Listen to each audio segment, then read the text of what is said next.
It's that time of the month again. Sorry, I just did like a whole intro without actually pressing the record button, so that's fun. I know I said after shaving my head, and I really hope that Brad Mundo actually responds to that because I would love that. I know I said that I wouldn't do anything damaging to my hair, even though I am desperate to be reckless. But I thought that getting semi-permanent, which has no ammonia and no bleach in it, would be okay just to top up this blue that I have going on. And I'm using Manic Panic, not sponsored, hashtag I wish, but I'm using Manic Panic because I've heard good things and it's vegan. Their brand actually says tested on celebrities and not animals, so I'm very excited. I have gloves, I have my hands, I have the colour, so I'm kind of ready to go. And I thought that today, because I'm feeling kind of out of it, like I'm feeling quite out of it actually, I thought I would have a nice little session of me dyeing my hair and talking about mental health. I don't know exactly how that's gonna go. It's kind of just gonna be a girl chat like I did last week. But I mean, there goes both my head out. I wanna just have some fun today, so we'll see what happens. But let me go through the colours before I start talking about the mental health stuff. So I did think that the bottles would be bigger, but I didn't pay like a fuck ton for them, so I'm not. So ultraviolet, which I've seen it has like a blue undertone, so sometimes it turns out blue. So that's why I picked it. There were also like lighter blues, but because my hair is like pretty dark and I have a fair bit of root growing out, I didn't want to risk it and then have like no color showing up at all. And then I have this Rockability blue, which is blue. So I thought I would do this violet color on the in the root, and maybe this Rockability blue on the top. And I also just wanted to maybe cut this section and just do it blue. But we'll see. So I think we're gonna start with the back, and we're gonna move to the front when all is ready. But yeah, I am sorry if you don't really like these videos. It's what I have going for me right now, and it's what I want to do here and now, so that's what we're gonna do. I have periodic bouts of depression. This started kicking in end of last week after I heard about Issa's death. Usually things like that, they take like a hot minute to set in for me, because I don't know, I've always kind of been an expert at shoving down my feelings and not letting things get to me. And as I tweeted a few days ago, I really don't know if it's a good thing or not that I can do that. I think in the short term it helps me get on with like whatever I need to get on with, but in the long term it sucks. It really sucks. It like hits me 3 or 4 times harder than if I dealt with it like as soon as possible. But that's when this bout started hitting me. I'm not gonna say that it's been like the worst. I've certainly been through worse bouts of depression, but it's hit me and I don't really know what to do about it. Like, I enjoy the content because it gives me a bit of a distraction, but at the end of the day it is just a distraction. Like, it's not a solution. I am on medication right now and I don't want to increase it because I do think that it does a significant amount to help with all of this. So I don't want to increase it. I just got my dosage through. We'll see. I might need an increase if, you know, this current batch does absolutely nothing for the next 2 months. And just to speak to the medication, I know a lot of people don't like medication. I have friends who don't particularly enjoy that I use medication to sort my depression out, but it is something that I've used before, and it is something that I would definitely recommend that you research before you start taking, because it's not an easy trip. Not to say that medication is a bad thing and you should never try it. I think that it definitely, like the last time I took it and the ones that I'm currently taking now, definitely helping, definitely giving me some light in my eyes. I had a depression bout from September of last year to February-ish of this year, and it was the fucking worst. It was the worst. Like I used to say that don't worry about me, I'm not suicidal, but I don't want to freak anybody out. Like, I don't want to freak you out, I don't want to freak anybody out, but I do think that suicidal ideation and suicidal thought is a very, very normal thing for people. I don't know, I just have a lot of shit to think about in terms of my life and the way that it's going, and sometimes it's really hard. I'm not trying to gain pity points, please don't think that, but as of September, and all the authorities know, like my closer friends know, I wouldn't consider myself suicidal, but I've been like seriously thinking about it, and I've been trying to think of a way to properly address it, but it's hard because people freak out, and rightly so. Like, I would be very surprised if people didn't freak out about it, you know.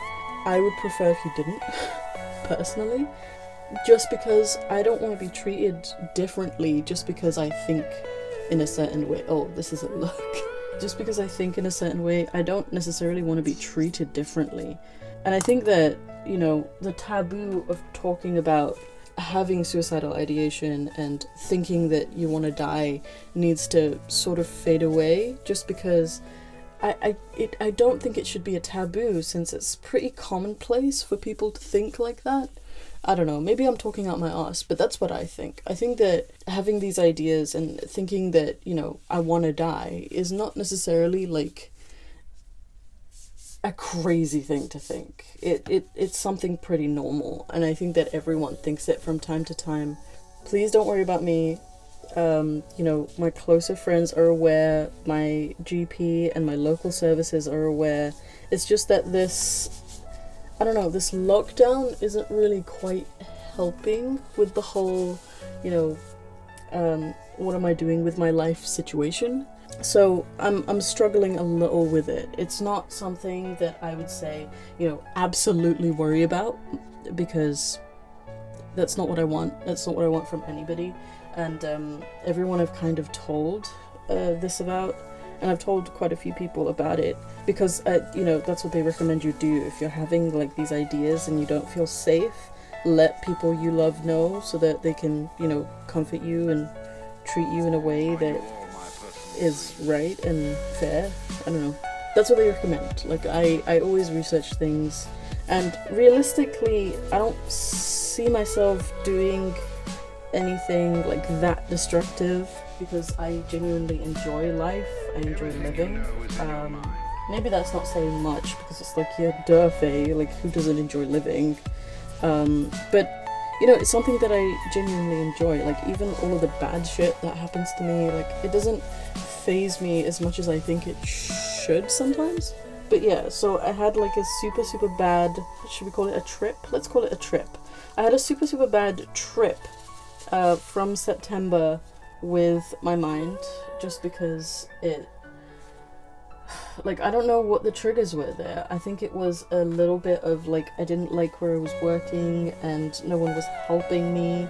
Like, my workplace has been absolute garbage to me. Like, that's probably not a surprise, since like when this lockdown hit, they wanted to take absolutely no responsibility for me at all. Thankfully I have, you know, the government to help me in like smaller streams of income to just keep me afloat. And if you want to be a part of that smaller stream, I have a Patreon, I have a PayPal. Obviously you do not need to do anything at all, this is a free service, but if you wanted to, I would appreciate it. But, and anyone who does decide to do that, thank you very much, I really, really do appreciate it. But like, that was part of it. Like, my workplace just was not what I just didn't want to work for them anymore, because they just treated me so poorly. And it didn't help that I had like certain people in my life who were just like, oh, you know, just stick with them, you gotta fake it till you make it, no. But the thing is, right, I get paid so little for such difficult work, because I work with people who have mental health issues, I work with people have learning disabilities and, you know, that kind of stuff. So, like, the money isn't important, but the least I can expect is, like, support. Like, I just want a place where I feel supported.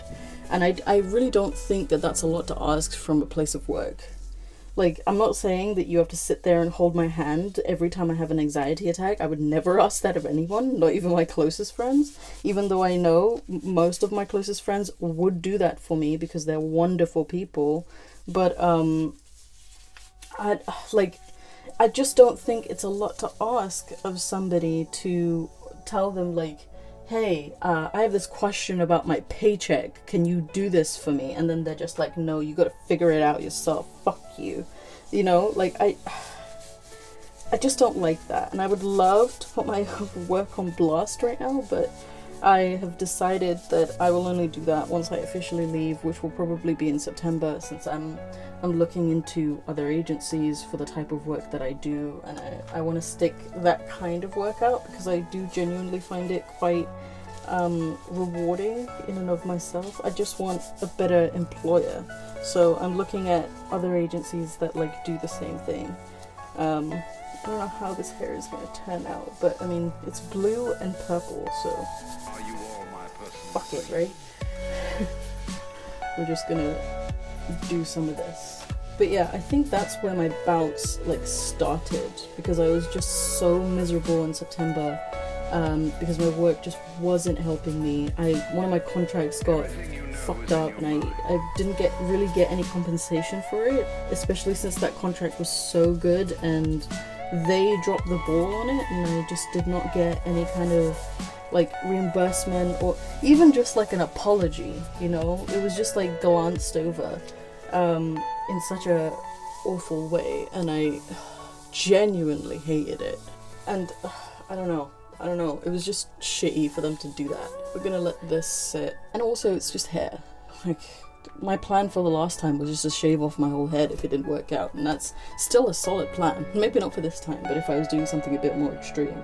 That's where it started, and then September kind of went into December, which is like it's a good time for me because I really, really enjoy winter, but at the same time, it's also a difficult time for me because, you know, I don't have a family. Like, December is Christmas, and, you know, it's family time, and it gives me a lot of things to think about. I did a lot of depression eating, I did a lot of binging of different series, but that's, like, kind of it's become, like, my tradition for December, because I don't really find time, except, like, in this lockdown, I don't really find time throughout the rest of the year to, like, watch series and watch movies and stuff, because I'm quite an obsessive person. Like, if I get into a series, I want to watch all of the episodes as soon as possible, and then if there's no more episodes, then I look up all the fan theories on YouTube. Like, we're talking, like, all of them, like, every single one that I can find. And then after that, going back into work and working at the same place with the same people. Like, my workplace in general, like the school that I was working at, I enjoyed my team, I enjoyed the staff that I was working with, but the environment and the fact that my company wasn't supporting me definitely gave me, like, another spike. And in October or November, I had gone to the GP to ask for medication because I was, you know, feeling really low. Also, that was the start of my possible eating disorder. I still don't know because I haven't got an assessment yet if it's an actual eating disorder, but I'm gonna go into that in a little bit. Like, I feel like I'm fully comfortable talking about it now, so I want to, because I think it's important. And, you know, as much as I said that I would make happy, fun content at the beginning of the lockdown, I can't fake it, and I think that's pretty clear from the last few videos that I've put out. Like, they've either been old recordings or they've been, you know, interviews and stuff like that. Here's the thing, right? I had gone in November to ask for medication for my depression, and I had been on medication before. I was on medication. I was on sertraline, I think that's what it's called. No, citalopram, that's what I was on. Before, for about 6 months, while I was getting CBT, or cognitive behavioral therapy, at the same time, and that really helped, like, deal with a lot of my anxiety. Like, I can handle my anxiety a lot better now because of CBT and because of that medication. And then I weaned myself off of it, and it was fine. and I wanted to get back on it because I was feeling really, really low, and I was also feeling really reckless, which is a little, even though a lot of people might think that it's not uncharacteristic for me to be reckless, it is, because I'm always someone that thinks about what I do. So for me to be reckless is a little, it's weird for me. Maybe it's not so weird for other people to see, because I like being out there, I like being spontaneous. But when we're talking about like me blowing all my money on food, like, you know, takeout, or like me, you know, not caring about anybody else, me spending all day in bed, like for me that's reckless, because it really, really isn't something that I'm happy about, and I feel like I'm wasting my life. And then I feel bad about taking those, you know, like a lot of people say, oh, mental health day. I feel terrible for taking mental health days. Like, I always feel like I've wasted my time, because I know that I have a finite amount of time to spend, if that makes sense. So I just wanted to take this medication to see if it would give me a little bit of, you know, of a pick-me-up until I could find a psychotherapist, because that's what I was looking for. And that kind of thing, at least from what I've been told, is not available on the NHS, so I was looking for one, and I was in the mode for looking for one from November, and there were like specific issues that I wanted to deal with. So bereavement, more or less, I'm kind of over it. I think there's a couple of issues still there, mainly with like the opinions of my mother, who's passed away. That's still there, but for the most part, the bereavement aspect I've kind of dealt with. Like I've dealt with the idea of her not being here anymore, and, you know, me never meeting her again, like an afterlife situation. But there are like small bits that I want to tackle. Other issues would be like abandonment and my abandonment issues, trust issues. My father issues is another big one. So I was looking for psychotherapy just so I could sort of peel back all of those things and look into them a little bit deeper. And I could not find a therapist within my budget and in my area that I could go to who dealt with all of these issues. But not to say that I gave up. I was looking until the start of the lockdown. You know, it just really didn't help. And then I went back to the GP, and I also made it clear to my GP in November that I had a possible eating disorder, because I would get into these like headspaces or like mindsets where I felt like I didn't deserve to eat, and it was very, very toxic. It was like very intrusive thought, and I didn't know how to deal with it. Because when it hit me, it just hit me, you know. I'm not eating that day, no matter what and the thing is, if I forced myself to eat, I would throw up. So that was something scary, and it was something that used to happen when I was in my father's house. Not that, you know, my father was terrible, but he never made me feel like I couldn't eat. You know, his whole thing was, if she's alive, then she's going to do everything around the house. So he would always push me to eat, but I would feel like I didn't deserve to. So even if I was, you know, quote unquote force-fed, you know, just pressured into eating. I'm not saying that he like shoved food down my throat, that's not what he did. But like, if I was pressured into eating, I would throw up in a few hours. And that was my pattern, like for like months and months and months while I lived in my father's house. I would have maybe 2 or 3 days where I would eat 1 or 2 meals a day, and then the rest of the days it would just be like me drinking a fuck ton of tea with like loads of sugar in it to keep my energy up. But it wouldn't be me eating food, like we're talking like solid food. And it got really, really bad, like especially in Ramadan. Like it definitely exacerbated that, because suddenly I had an excuse not to eat anything at all. You know, I could have my 1 meal a day, which would be like a couple of dates, some water, some like iftari food, and that would be it. That's my meal for the day. And even then, sometimes I would throw it up, and I would just be like, yeah, I'll just have 1 or 2 dates, and that'll be it. I used to have a lot of water just so, you know, I didn't get a UTI, and I did have one actually. There was one point where I had a UTI, and I just kind of had to ride it out, like, because my dad didn't believe in doctors. He didn't trust doctors, especially after the death of my mother. So yeah, it was really, really bad. And I'm seeing it resurface, and I just, like, I don't know how to handle it, and I wanted to see a professional. So as of last November, I had asked my GP, can you refer me to an eating disorder service so that, you know, they can assess me and see what kind of thing that I need. It might just be a case of me needing to go back to CBT, but if I have a specific issue, then I need specific treatment. That's how that works, I think. Anyway, I'm, you know, not professional in these things. But what ended up happening with that was that they sent me to the wrong eating service. It was outside of their I was outside of their catchment area, so they sent me a rejection file.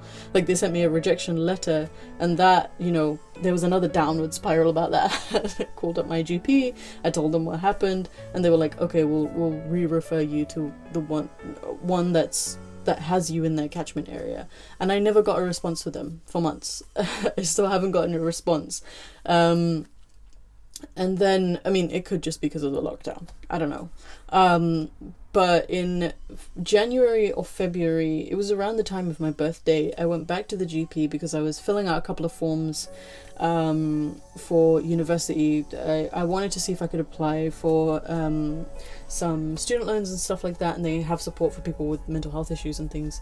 So I was trying to get like a doctor's note to certify that. I wasn't going to the GP to ask them for help again, because the lady in October who I asked for medication quite frankly said that medication doesn't work in my age range, so I should just try and deal with it. I don't know. I don't know. Don't ask me. But needless to say, my condition got worse after that, because I felt like I had to push through it on my own. I was, you know, not on my own. I did have friends that I could confide in and like say all these things to. I was avoiding alcohol, mostly, especially when I was on my own. I completely avoided alcohol when I was on my own. I was drinking casually with friends, but I would avoid it if I could. I was avoiding, you know, any other kind of recreational fun stuff. But in February, I went back to the GP because I wanted this. Sorry, my head is itching and there's colour in it, and I don't know what to do. Like, I threw my gloves away. I'm just gonna pat it. But in February, I went to the GP to have these forms filled out. I needed a doctor's note, and the doctor who I saw was a different one than the last time, and she asked me, like, are you getting any help for these issues that you're having? Because it sounds like you have quite, like, severe depression. And I was like, yeah, I came back in October and I was told that I couldn't be on antidepressants. I was told I'd be referred to an eating disorder service. I was told to look for a psychotherapist. And nothing's been done. I'm kind of losing my mind. I actually broke down crying in her office. Because at that point, like, the intrusive thoughts of, like... So here's the thing. Like, I'm not suicidal. Like, I'm not a danger to myself.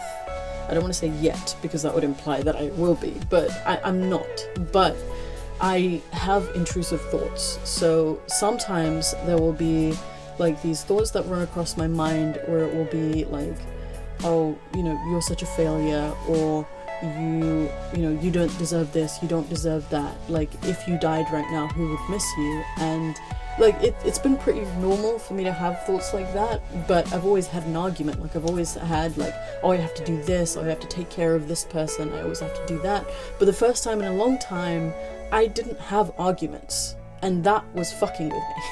Like, I didn't have the whole, oh, you know, you're responsible for these people, oh, you're responsible for this, you lead these people, and I need that sometimes. I've realized that I need that in my life, but for the first time in a long time, with these intrusive thoughts that are just like, if you fucking died, who would miss you? Like, how would the world change if you died?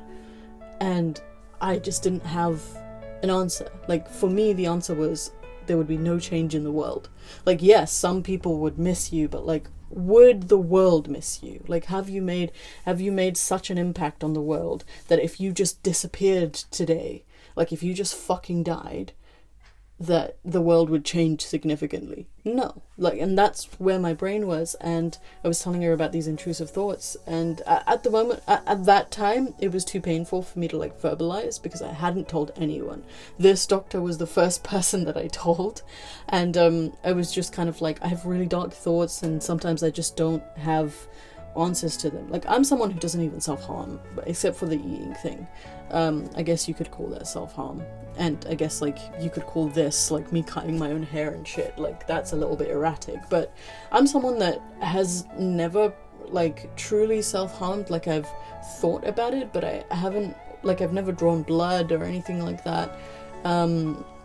So it was bizarre to me that I was jumping straight to, like, if you died, you know? And she was worried about that shit. And I asked her, like, if I felt unsafe or I felt as though I was going to do something, you know, dangerous for myself, who should I call? And she gave me a bunch of numbers. I have those numbers stuck on my carpet on the inside. I have those numbers. I also have them in my phone. I've called Samaritans quite a few times, just crying my fucking eyes out.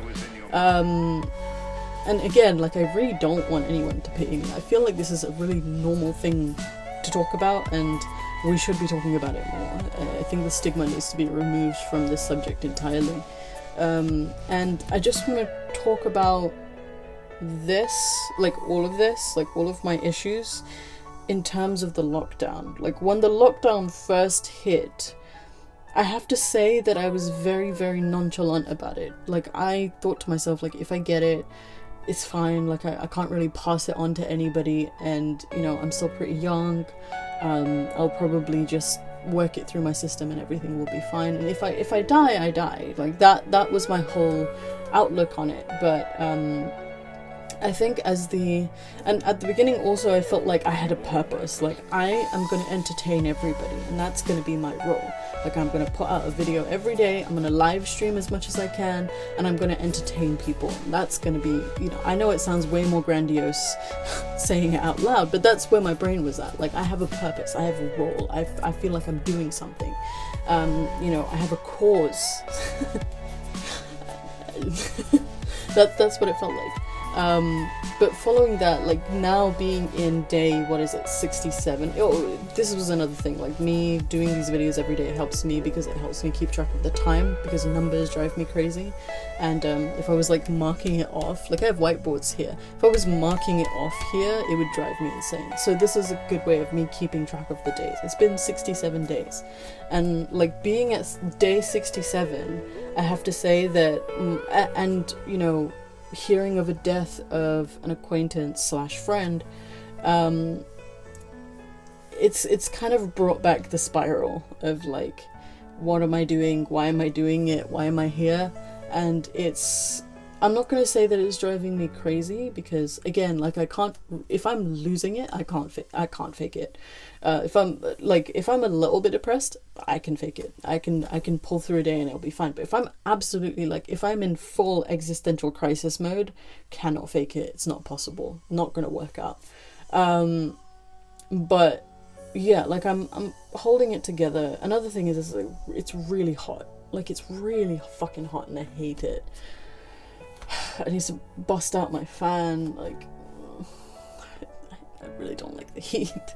But, like, being here day 67, I want to say that I'm more or less keeping it together. I went through one depression spiral, lasted about a week, like a few weeks ago, and now I'm in another one, and I'm just, like, this is kind of a way of keeping track of it, as well as me just, you know, talking it out. There are definitely feelings of, like, this is going to be the situation forever. I have to at least stick this through to the long haul. I have to find other ways of keeping myself busy and keeping myself entertained. Maybe, like, invest in, you know, like, I like messing with my look a lot. The only issue is that I don't have a lot of money to play around with. Like, I impulse bought a palette yesterday, and I'm very excited for it. Like, I have no regrets about it. But realistically, I shouldn't have spent that money. But also, I just need to find other ways of keeping myself entertained. I don't want to spend too much time like watching series, which is what I've been doing. I've been watching movies and watching series, and it's not something I typically do. I just want to remind people it's not something that I typically do because I enjoy doing that in company. Unless it's like a series that I've been watching for a really long time, for example, Vikings, I can watch that on my own. I think that's an amazing series. But if it's like movies, like Marvel movies, for example, I don't particularly, this might get me killed, I don't particularly find them interesting, but I do like watching them in company. Like I do like watching them with like my friends and then talking about all the theories and stuff. Like I enjoy that. But I'm not used to doing it by myself because I'm always doing my own thing. You know, I'm making my own shit, making videos and writing stories and drawing. But it's just like I'm trying so hard not to lose interest, and I think the way forward, at least for me, is to find new things to do.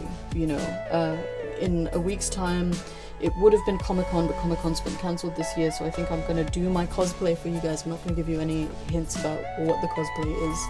I don't know if I'll be able to take pictures outside just because masks have been mandated now and mine hasn't arrived. So I'm waiting for that to come in. I thought it was going to come in the mail today, but we'll see when it arrives. So yeah, moving forward, we are going to continue doing quite light-hearted, fun content. I just wanted to do a little mental health update because I think it's important, and I think that sometimes we take for granted how much power is in here and how much of this keeps us going. You know, and as much as I don't enjoy, you know, the depression and the intrusive thoughts, I do think that it is something very natural to happen in me and in a lot of people, and it does help me introspect. I'm trying to look on the brighter side of this. I know I talked about a lot of deep stuff, and you know, if you are going through these issues, please do remember to talk to somebody, talk to your friends, reach out online. Something that I like to do is talk to strangers online. Sometimes if I'm not comfortable talking to friends yet, like I'll introduce ideas to strangers and then see what input they have. Like I have no shame. I think that shame is something that also, like, you shouldn't have. You're human. Everything that you go through, someone else has gone through, or someone else is going through, and you shouldn't have shame in disclosing those things. You know, and I personally don't have any shame about my mental health because I think that me, you know, doing this is very, very cathartic for me because it allows me to talk about it. And when I first started talking about this stuff with my friends, I was really, really worried that I was just going to be babysat by everybody. Like, everybody was going to treat me differently and everybody was just going to freak out and, you know, act like I was, you know, very, very just needed to be sheltered, when that's not what I want. I just want to tell people what's on my mind and have them involved in, like, this important thing in my life, you know. And yeah, I just want to say that if you're having similar thoughts, it's pretty, at least in my opinion, it's completely normal, and you should be able to talk about it without judgment. Not saying that people won't judge you, because I'm sure they will. People are awful, but you should be able to talk about it. Definitely talk about it. And you know, if you are in any kind of actual danger to yourself, please do reach out to your local services. In the UK, go to A&E, just go directly there, call an ambulance. That's what my GP advised me, is that if you feel like a danger to yourself, call an ambulance, they will pick you up, it's fine. 999 in the US, I don't know what the regulations are, but, you know, get yourself to a safe space, spend some time, you know, I know it's difficult right now, but like FaceTime or do something like that. It's important. It's really, really important. And just remember that all of you have value, and even though life has no meaning in a very nihilistic way, that doesn't mean that you can't make meaning. And always look to do that. Look to find your personal meaning. And that's what I strive to do. So thank you, and I will see you in the next video. I hope this wasn't too much of a downer, and it was just I won't say fun, but a light conversation about mental health and where I'm at with mine. So yeah, I will wash this out. I'll probably do like a little take after it's all dried and I'm all glammed up. It's so fucking hot in this room, so I need to open a window. I'm gonna wash it out in about 17 minutes and I'll show you the reveal. So until then, bye. I don't know why more people don't do their hair. Like, it's so much fun. I'm having so much fun. But anyway, guys, thank you for watching my video. Thank you for, you know, just sitting and listening and chilling out. I hope I didn't upset anyone. I don't see why I would, but just in case I did, I apologize. I didn't really feel like doing any makeup, at least not right now. I might be recording later, so I might put some stuff on, but I'm enjoying my hair and I'm glad that I added just a little bit of life to it. But anyway, thank you, and I'll see you in the next video.